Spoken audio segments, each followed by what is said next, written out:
hormati Pak Hari selaku dosen pembimbing saya. Hari ini saya akan memaparkan sebuah proposal skripsi saya yang berjudul optimalisasi jarak antar bus Transjakarta dengan mempertimbangkan adanya penumpang di halte Cipinang pada jam sibuk. Pada belakang, Provinsi DKI Jakarta merupakan salah satu provinsi yang memiliki kepadatan penduduk sekitar 10.562.088 jiwa.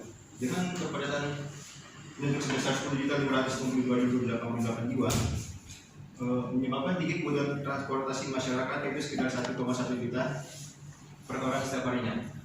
Transjakarta merupakan sebuah perusahaan milik badan usaha milik daerah di bawah pemerintahan DKI Jakarta dengan 243 halte yang tersebar oleh 13 koridor atau jalur. Salah satu halte yang memiliki kepadatan bus saat jam berangkat kerja yaitu halte Cipinang.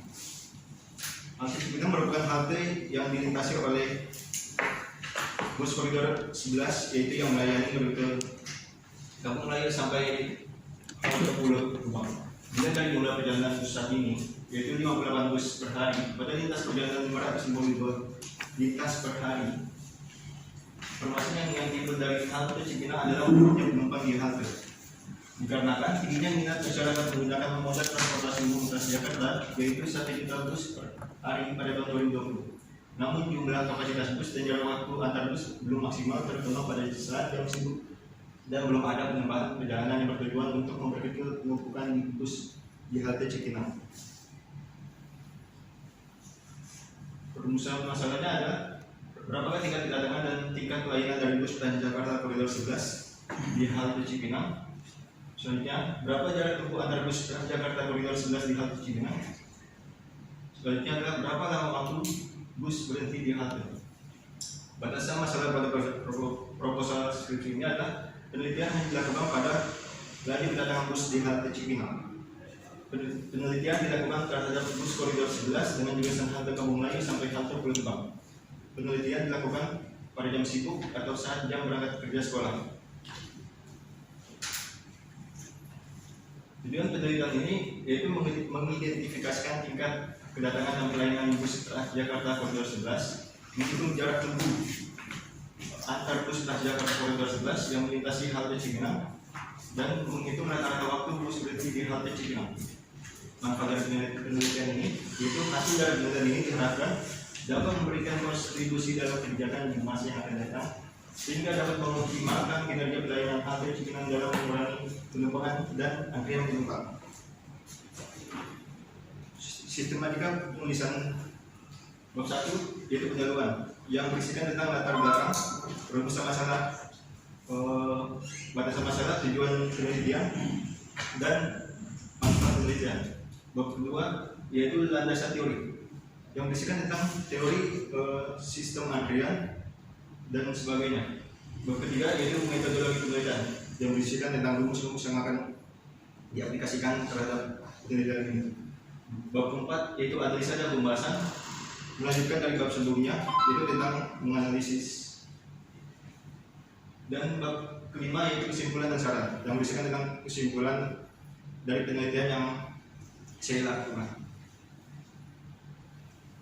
Sistem antrian adalah suatu himpunan penumpang, pelayanan, dan suatu antrian yang mengatur kedatangan penumpang dan memproses masalahnya.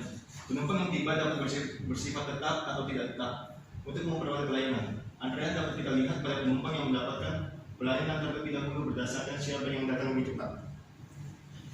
Satu antrian, satu pelayanan, atau single pass. Antrian satu pelayanan adalah sistem antrian yang paling sederhana. Single channel berarti bahwa hanya ada satu jalur untuk memasuki sistem pelayanan atau ada satu fasilitas pelayanan. Single pass yaitu hanya ada satu pelayanan atau sekumpulan tugas operasi yang dilaksanakan setelah menerima pelayanan individu keluar dari sistem.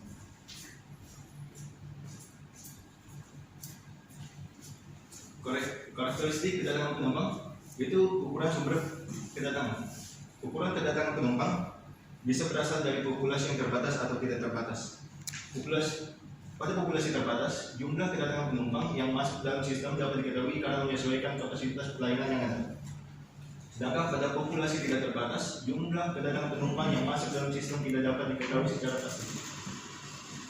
Pulau kedatangan merupakan salah satu karakteristik sumber input yang mendatangkan banyaknya penumpang selama periode waktu tertentu. Pulau kedatangan menggambarkan bagaimana distribusi penumpang memasuki sistem antrian pada suatu periode waktu tertentu atau dapat juga bersifat random. Karakteristik pelayanan dan tata letak. Desain pelayanan berkaitan erat dengan bentuk barisan antrian dan pelayanan pada suatu sistem. Antrian sebuah sarana pelayanan mempunyai sejumlah saluran dan jumlah tahap pelayanan tertentu.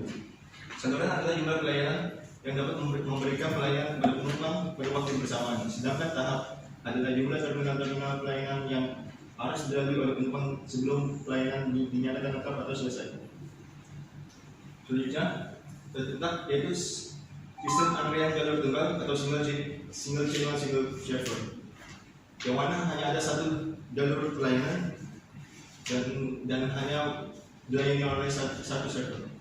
Selanjutnya, sistem antrian jalur tunggal tahapan berganda, yaitu hanya ada satu jalur pelayanan dan dilayani oleh banyak pelayan.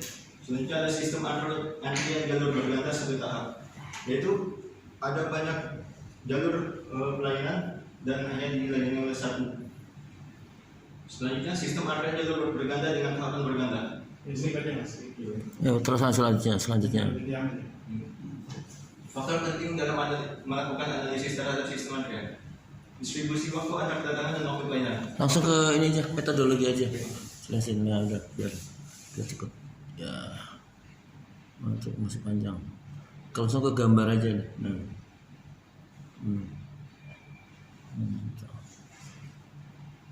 Nah udah dijelasin aja tuh. Ini merupakan diagram alir metodologi penelitian optimalisasi jarak antar bus transfer.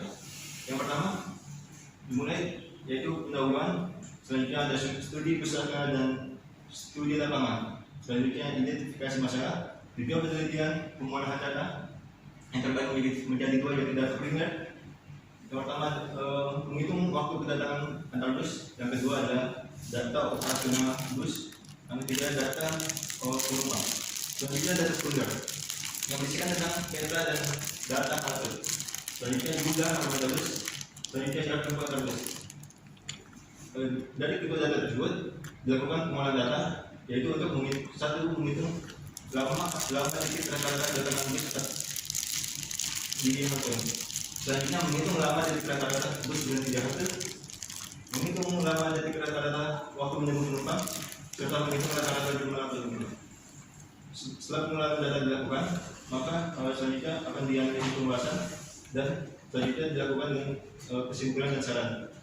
Habis itu selesai. Terima kasih. Ya, silakan duduk kembali, Saudara Rehan.